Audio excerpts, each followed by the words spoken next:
नमस्कार, स्वागत है आप सबका हमारे खास कार्यक्रम देश देशांतर में। मैं हूं कवीन सचान। देश देशांतर में आज हम बात करेंगे कि आजादी के इतने साल के बाद जब हम वुमेन एम्पावरमेंट की बात करते हैं तो हमने क्या सफर तय किया है, हमने शुरुआत कैसे की थी और 2020 तक आते आते हमने कितने पड़ाव पार किए या कितने पायदान हम ऊपर आए हैं। और जब हम कंपेयर करते हैं, तुलना करते हैं दुनिया के दूसरे देशों से, तो फिर हम कहाँ पर खड़े हुए दिखते हैं, चाहे वो बात शिक्षा की, चाहे वो रोजगार की हो या आत्मनिर्भर की। ये तीनों में कहाँ पर हमने तरक्की हासिल की है, कहाँ पर चुनौतियां हैं और सबसे अहम सवाल, रुकावटें हैं क्या, किस स्तर पर, और उन्हें कैसे दूर करके महिलाओं को आत्मनिर्भर बना सकते हैं, उनको एम्पावर कर सकते हैं। और इस पर खास बातचीत करेंगे अपने तीन बेहद खास मेहमानों के जरिए। हमारे साथ मौजूद हैं दीपा मलिक, जो कि पैरा एथलीट हैं। बहुत बहुत स्वागत मैम आपका। नमस्कार। हमारे साथ खास मेहमान हैं जानवी फूकन, जो कि नेशनल प्रेसिडेंट हैं फिक्की लेडीज ऑर्गेनाइजेशन एफएलओ से। मैम बहुत बहुत स्वागत है आपका। हमारे साथ तीसरी खास मेहमान शिप्रा माथुर हैं, जो कि वरिष्ठ पत्रकार हैं। शिप्रा, बहुत बहुत स्वागत है आपका। शुरुआत में दीपा जी आपसे करना चाहूंगा कि अगर हम आजादी की बात अब तक देखें तो किस तरीके से आप देखती हैं महिलाओं के सफर को, उनके एम्पावरमेंट को लेकर, और जहां पर आज हम खड़े हैं 2020 में, स्पेशली मैं सिर्फ महिलाओं की बात कर रहा हूं, क्या वो सफिशिएंट है, क्या वो संतोषजनक स्थिति है? देखिए, परिवर्तन निरंतर होता है, तो हम आज अगर ये कहें कि कुछ भी संतोषजनक है तो हमें आज रुकना नहीं है। हमें हमारा परिवर्तन, हमारी तरक्की, जिस मुद्दे पे हम बात कर रहे हैं उस पे लगातार काम, ये तो हमें जारी रखना ही है। और रही बात बदलाव की, अगर हम आजादी से लगाकर आज के भारत को देखते हैं, नए भारत को देखते हैं, तो मैं खिलाड़ी हूं और मैं आपको अपने नजरिए से एक बात बताती हूँ कि कल ही हमने नेशनल स्पोर्ट्स डे को सेलिब्रेट किया है। और अगर हम महिलाओं के सशक्तिकरण की बात करें तो 5 खेल रत्नों में से 3 खेल रत्न महिलाओं ने जीते थे। और साथ ही में कल, क्योंकि ये नेशनल स्पोर्ट्स डे था, मैं गांव में सोनीपत डिस्ट्रिक्ट के गांव में जाकर वहां पे खेल का प्रोत्साहन और प्रमोशन के लिए मैं गई थी। और उस गांव में पहुंचकर मैंने एक रिमोट एरिया के प्रांगण में ये देखा कि कबड्डी का एक मैचेस वहां पे रखाए गए थे रूरल बच्चों के लिए। तो दाहिने हाथ पे लड़के खेल रहे थे और बाएं हाथ पे लड़कियां खेल रही थी, एक ही प्रांगण में, एक ही गांव में। और 16 गांव की बच्चियां वहां पर आई थी और उनके दादा दादी उन्हें लेकर वहां पर आए थे। तो सोच में फर्क बहुत आया है, इसमें कोई शक नहीं है। और अगर हम ये कहें कि कुछ इश्यूज हैं महिला सशक्तिकरण को लेकर, तो वो केवल भारतीय नहीं है। मैं पिछले वर्ष एम्बेसडर रही हूँ, फेलो रही हूँ न्यूजीलैंड की, और मुझे मौका मिला as a state guest ambassador बनकर न्यूजीलैंड की प्राइम मिनिस्टर से भी मुलाकात हुई, वहाँ की महिलाओं के जितने भी संघ थे उनसे मेरी बातचीत हुई।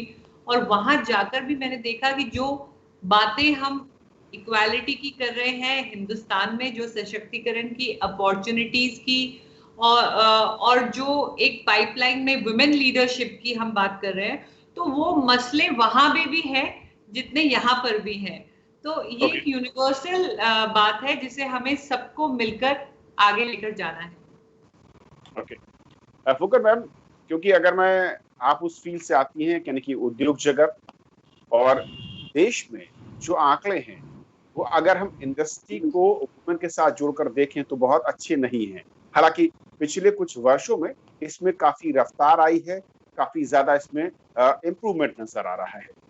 इस सेक्टर में पूरे में अगर मैं बात करूं, किस तरीके से बदलाव होता दिखा है आजादी के बाद से अब तक, अगर महिला सशक्तिकरण, वुमेन एम्पावरमेंट की बात करें, और खासतौर पर 90 के दशक के बाद जब बाजार इकोनॉमी खुली और एजुकेशन के नए स्तर हमने देखे देश में, क्या उसने एक बड़ी भूमिका निभाई है यहाँ पर महिलाओं को ऊपर लाने, खासतौर पर उद्योग जगत के साथ जुड़ने में? So, from as a representative of the women's wing of FICCI, the women's organization, our main objective, we feel, is that to take women on the path of empowerment.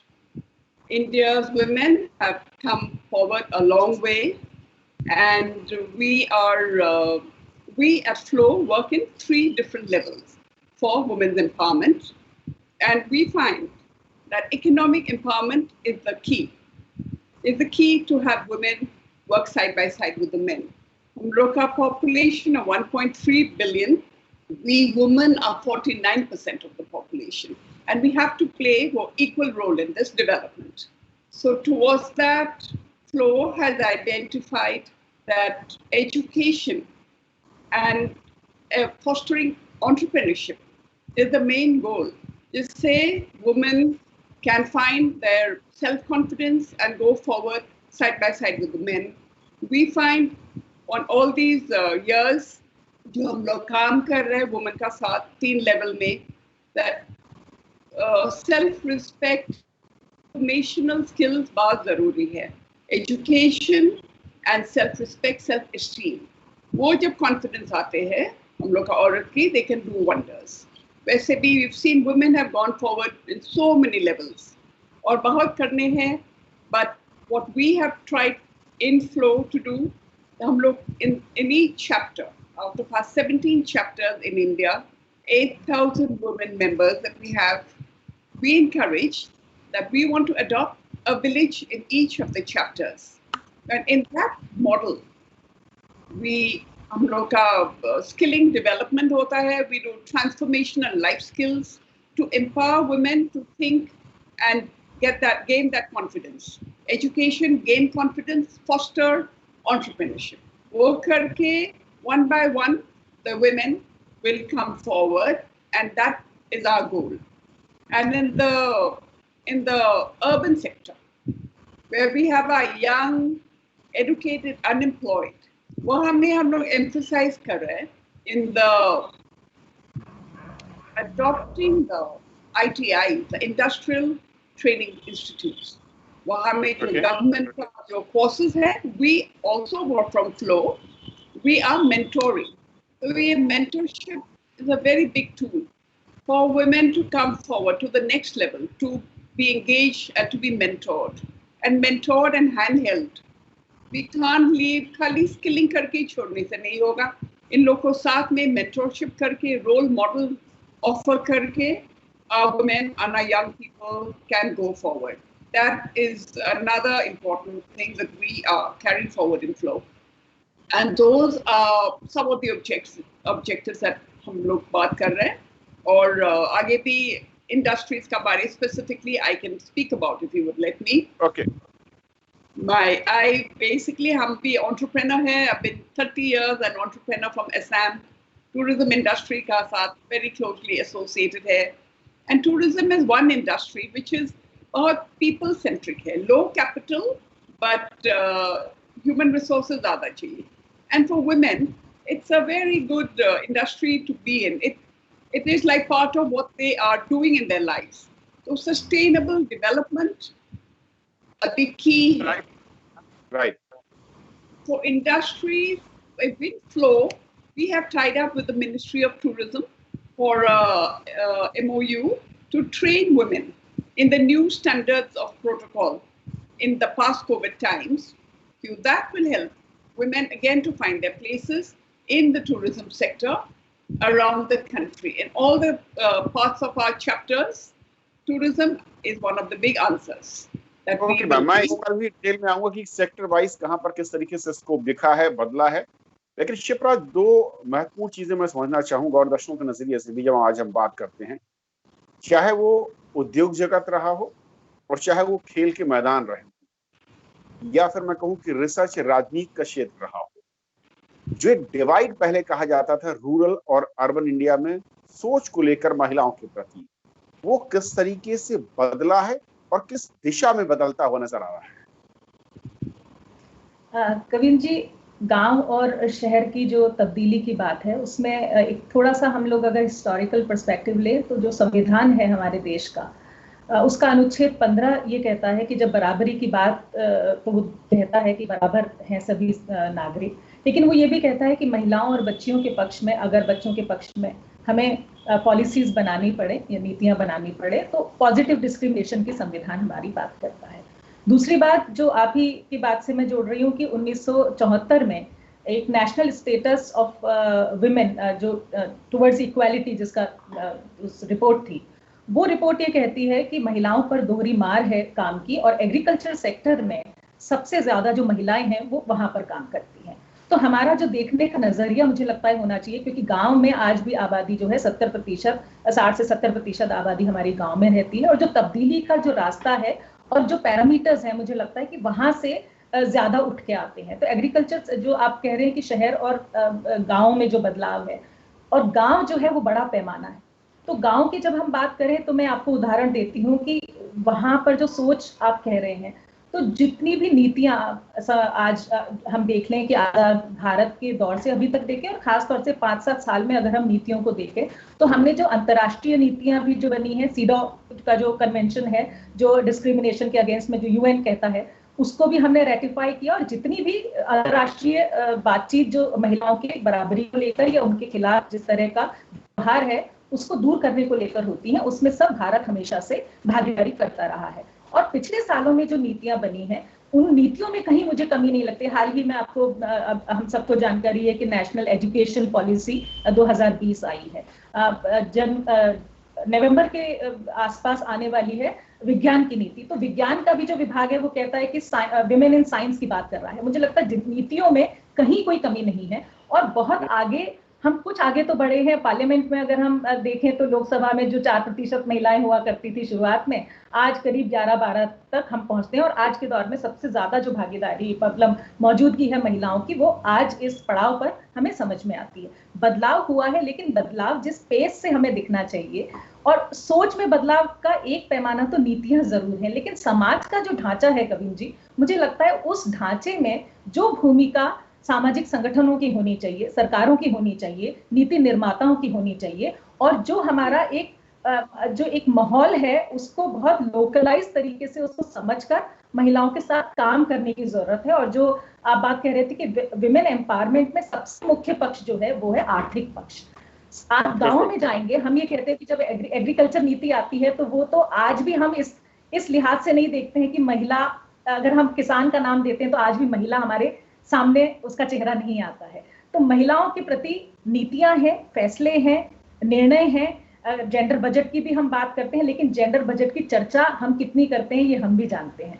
तो कहीं आगे बढ़े हैं, लेकिन बहुत सारे गैप्स अभी भी मुझे लगता है गवर्नेंस के गैप है, और सोच बदली है गांव में। मैं आपको शायद और पैनलिस्ट से आप बात करेंगे, उसके बाद मैं अपनी बात एक बहुत खूबसूरत एक वाकया आपको सुनाऊंगी। अभी कुछ पिछले हफ्ते ही मैं एक यहाँ का ट्राइबल गांव है, आदिवासी महिला है, और उनको वो जैसे प्रतिमान है हमारे यहाँ, ऐसी महिलाएं हैं जिन्होंने की जो मजदूर थी लेकिन आज वो बड़ी किसान है वहां पर। तो वो बदलाव कैसे आता है, वो सहकारिता का भाव कैसे आता है, वो साझा सामूहिक सोच कैसे बदलती है, और पूरा गांव में तब्दीली जो होती है वो 100 अकेले एक गांव में नहीं, जब महिला नेतृत्व में आती है तो उसका एक गांव नहीं, उसके आसपास के पूरे 100 गांव कैसे बदलते हैं, ये कहानियां हमें जरूर जाननी चाहिए। बिल्कुल। दीपा जी, मैं 2-3 चीजें समझना चाहूंगा कि आप जिस जगह से आई और जिस तरीके से आपने मुकाम हासिल किया, एक लंबा स्ट्रगल आपका रहा है, लेकिन उसके बाद आपने नेशनल लेवल पर और इंटरनेशनल लेवल पर अलग अलग देशों में जाकर देखा और समझा कि किस तरीके से बदलाव हो रहे हैं। और बहुत अहम बात कही शिप्रा ने कि नीतियों के लिहाज से हमने बदलाव किए हैं देश में, और वो नजर भी आ रहे हैं। लेकिन हर्डल्स हैं क्या? क्योंकि जब हम देखते हैं रोड मैप बहुत अच्छा दिखता है, लेकिन जब 49% 49% हमारी आबादी में हम नंबर्स को देखते हैं तो वो 10, 12, 15% के आसपास तक सिमट जाते हैं सभी क्षेत्रों में। हर्डल्स, चुनौतियां हैं क्या आपकी नजर में, जहां पर हमें अब ज्यादा फोकस करने की जरूरत है? मेरी समझ में जो सबसे बड़ा हर्डल है वो डेफिनेटली सामाजिक सोच रहेगा। जो एक स्टीरियोटिपिकल ढर्रा जो ढांचा है जिसमें एक क्लियर डिवाइड है, जैसा कि अभी शिप्रा जी ने भी कहा कि किसान का चेहरा आपका हमेशा एक मेल चेहरा आता है। अगर आप कहें गाड़ी पंचर हो गई है तो एकदम से जो मैकेनिक सामने दिखाई देगा वो मेल मैकेनिक दिखाई देगा कि टायर बदली केवल एक आदमी ही कर सकता है। सो ये जो डिवाइड है, और खासकर महिलाओं के लिए भी जो वर्क लाइफ का जो एक डिवीजन है, वो भी अभी पूरे बैलेंस में नहीं पहुंचा है। एजुकेशन इज मस्ट, तो आप देखेंगे गांव की अब हर बच्ची पढ़ने लगी है, लेकिन वो पढ़ने लगी है, लेकिन उस पढ़ाई का आगे जाके उसने क्या करना है वो अभी स्पष्ट नहीं है। पढ़ लेती है, पहले ये था 5वीं पास है, फिर होने लगा जी हमारी लड़की मैट्रिक पास है। आजकल हर गांव में बीए पास लड़की आपको आराम से मिलेगी, और ये भी जरूरी हो गया है कि हाँ ग्रेजुएट बच्ची जब हो जाएगी तब उसका विवाह करेंगे, यहाँ तक की सोच आ गई है। पहले जो विवाह 16 वर्ष में हो जाता था या 17 वर्ष में हो जाता था, अब वो ग्रेजुएशन तक मान लिया जाता है कि बच्ची ग्रेजुएट होगी। लेकिन ग्रेजुएट होने के बाद जो उसने हुनर सीखा है, जो पढ़ाई करी है, वो क्या वाकई ही तब्दील होती है उसके कार्य क्षेत्र में, या वो फिर शादी कर कर केवल अपना घर चलाती है। Being a home maker is not a bad thing. I am not saying that it is wrong. But when we talk about contribution of women towards the progress of the country, then I think उसको और roles अपनाने होंगे, और all roles अपनाने के लिए उसको वो opportunities देनी पड़ेंगी। होम मेकर होते होते वो अगर कुछ हुनर करती हैं, एंटरप्रेन्योरशिप करती हैं, तो भी वो देश की इकोनॉमी में योगदान देती हैं। वो कहीं जाकर काम करती हैं तो भी वो उस देश में तरक्की में योगदान देती हैं। मैं खुद मोटिवेशनल सेशंस करती हूँ, और अक्सर मुझे मोटिवेशनल सेशंस के लिए इसीलिए बुलाया जाता है कि एक लड़की पढ़ती है, फिर वो एक ट्रेनिंग में किसी कॉर्पोरेट में जाती है, और 2 साल वो कंपनी या वो जो भी उसके एम्प्लॉयज होते हैं उस पर टाइम इन्वेस्ट करते हैं, उस पर उसको सैलरी दी जाती है, उसे और ट्रेन किया जाता है, उसकी स्किल को डेवलप किया जाता है, लेकिन विवाह होते ही वो काम छोड़ के चली जाती हैं। तो ये भी एक मुझे लगता है कि नीतियां अपनी जगह है, पॉलिसीज भी बन रही है, बेटी बचाओ बेटी पढ़ाओ बहुत जोर पकड़ा है, और इसका असर नजर भी आया है। जो मापदंड है, जो रेशियो है बॉय गर्ल का, वो बहुत बेहतरीन हुआ है। मैं तो खुद हरियाणा से हूँ, मैं इसका साक्षात इम्पैक्ट देख रही हूँ। लेकिन लॉन्ग टर्म जो आप कह रहे हैं कि महिलाओं के लिए लॉन्ग टर्म जो है एक, तो वो अभी जो डिवाइड, अभी भी मेंटल डिवाइड है कि औरतों के लिए बस इतना ही और मर्द का ये क्षेत्र है, औरत का ये क्षेत्र है, शायद उस सोच को भी बदलना वो सबसे बड़ा एक हर्डल आता है। ये बात बहुत अहम आपने कही दीपा जी, और मैं शिप्रा थोड़ा सा इसमें चाहूंगा आपकी राय कि जिस तरीके से हम 2 चीजें, एक तो सामाजिक सोच जो बंटवारा एक देखा जाता है एक आदमी और एक औरत के बीच में, वो बदला है, लेकिन क्या यहाँ पर सबसे बड़ा चैलेंज ये भी है कि महिलाओं को भी उस सीमा रेखा को तोड़ना है खुद, जिसको पहले कभी किसी ने खींचा था, और वो उसे तोड़ने में अभी भी थोड़ी सी झिझक, या उस तरीके से जो पारिवारिक झिझक में कहूँ वो कहीं दिखती है रूरल इंडिया में खास तौर पर? ठीक बात है जो आप कह रहे हैं कविन जी, और उसमें मुझे लगता है कि जहां जहां सार्थक दखल, मैंने दोनों तरह के मॉडल्स देखे हैं, और अभी जो मैं आपको उदाहरण देना चाहती थी, एक गांव है यहाँ से, ट्राइबल बेल्ट है, पूरा 12 जिला है राजस्थान का, और वहाँ के एक इलाके में कोताबाई जो थी वो ट्राइबल महिला थी, और पलायन करना पड़ता था, मजदूरी करनी पड़ती थी। लेकिन देखिए, सोच बदलने के लिए की एक प्रक्रिया होती है, और वो जहां जहां सार्थक दखल चाहे सामाजिक संस्थाओं की हो, सरकारों की हो, तो वहां पानी की दिक्कत थी, क्योंकि महिलाओं के ऊपर जितना भी भार है, जितने भी कष्ट हैं समाज के, उनका सारा भार जो है वो आखिर में महिलाओं पर आकर टिकता है। तो पानी लेना हो, बच्चे स्कूल नहीं जा रहे हो, बीमारी हो, तो वो सारा बर्डन जो है महिला पर बहुत ज्यादा आता है। उस महिला ने, जब आप बात करेंगे उन महिलाओं से, और मुझे लगता है इस तरह के प्रोग्राम्स में उन महिलाओं को शायद मौका ज्यादा देना चाहिए कि वो अपनी बात अब बहुत अच्छे तरीके से आज अपनी बात कह पाती हैं। 20 साल में, सिर्फ 20 साल लगे कविन जी तब्दील होने में। उस महिला को सिर्फ हमने इतना सा सोच दिया कि तुम्हारी मेहनत से ये सारा तुम्हारे जो कष्ट हैं वो दूर हो सकते हैं, और परिवार ने थोड़ा सा साथ दिया, ट्रेनिंग्स में गई, तो वो हमेशा ये कहती है कि मेरे को जो प्रशिक्षण मिला उससे जो मेरा सोच बना, आज स्मार्ट फार्मिंग कर रही है और आज सालाना 4 लाख रुपए कमाती है, जो कभी खाने को भी मोहताज थी जो महिला, और अकेली नहीं है, उसने छोटी छोटी बचत, देखिए जो छोटे छोटे से पैमाने हैं हमारे, बदलाव वहां से आता है। उन्होंने छोटी बचत करनी शुरू की, छोटे छोटे लोन्स देने शुरू किए, पानी का काम वहां पर शुरू किया, एनीकट्स बनवाए, आज बच्चियों को स्कूल भेजने का काम करती है, क्योंकि उसकी सोच में खुद तब्दीली आ गई और तब्दीली को वहां के आसपास के गांव ने महसूस किया। तो वो जो पैट चेंज जिसे हम कहते हैं, अर्बन का आप देखेंगे कविन जी, तो अर्बन में आपको जो डेटा मैंने पिछले 1-2 साल पहले देखा था, वो कहा जाता है कि early start but early exit. अक्सर जो है बच्चियां स्टार्ट करती हैं, बहुत अच्छा करियर होता है, जो दीपा जी और आपने इंगित भी किया, स्टार्ट बहुत अच्छा होता है, लेकिन फिर जो स्थितियां, सामाजिक स्थितियां, पारिवारिक स्थितियां और जो खुद की झिझक भी आप जो कह रहे, क्योंकि हमने उसको उस तरह से मेंटली प्रिपेयर नहीं किया। लेकिन गांव में मैं कहती हूँ कि निश्चित तौर पर जहां जहां सार्थक दखल है और जो विजन जो आया है, वहां पर आपको बहुत सारी तब्दीलियां, सोच की तब्दीलियां, सामाजिक बदलाव की तब्दीलियां। और देखिए एक महिला जब नेतृत्व में आ जाती है, उस महिला ने 2 एनीकट्स वहां पर बनवाए, और एक घटना छोटी सी है कि एनीकट टूट गया तो पूरा झिझक थी पूरे गांव में कि एनीकट टूट गया तो भाई कौन इसको तैयार करेगा, किसका है। वो महिला जूझती रही 3-4 दिन तक, तब कर उस महिला ने काम किया। वो जो पूरा पथरीला इलाका था, उस पथरीले इलाके को पूरा हरियाला, आज पूरा इलाका जो है न केवल पूरा फार्मिंग है वहां पर, बल्कि आसपास के 100 गांव 5,000 महिलाओं का समूह बनाना, आज शायद अर्बन में हम बैठ के सोच भी नहीं सकते कि हम 5,000 महिलाओं का नेटवर्क हम बना सकते हैं। लेकिन सोच की जब बात कहते हैं तो बहुत सारे फैक्टर्स होते हैं, अकेली महिला का योगदान नहीं, बहुत समाज का, परिवार का, संगठनों का बहुत सारा योगदान। जो आपने बात कही कि मैं इसको थोड़ा सा और बढ़ाना चाहूंगा, और फूकन मैम आपसे समझना चाहूंगा, क्योंकि जब फीमेल की बात आती है, महिला की बात आती है, क्योंकि वो उसको एक टैग कर दिया गया कि घर चलाती है बेहतर तरीके से और वो वही चलाएं। लेकिन रिसर्च जो कहती है कि जो लीडरशिप क्वालिटी है, चाहे वो बिजनेस के फील्ड में या किसी दूसरे फील्ड में, वो पुरुषों के मुकाबले करीब 27% ज्यादा क्वालिटी या पोटेंशियल दिखता है। हालांकि ये सरकारी आंकड़े नहीं है, मैं इसलिए बताना चाहूंगा दर्शकों को, बिजनेस के फील्ड में किस तरीके से आपने देखा है कि जब महिलाएं लीड कर रही होती हैं या बिजनेस एंटरप्रेन्योरशिप में आती हैं, तो किस तरीके का बदलाव दिखता है उस सेक्टर में, उस एंटरप्रेन्योरशिप में या उससे जुड़े लोगों के साथ। Yes. So ये तो है ही बात। But इंडिया के लिए, for our country, nano enterprises, nano entrepreneurs coming up, that is going to be the way forward. अभी it's a proven fact.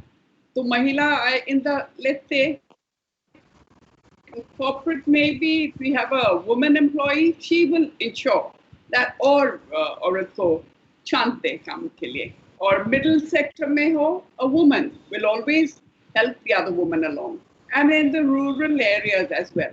अभी आप देखो, for agriculture, that my previous speaker अभी बात किया था, agriculture is the largest employer in the country.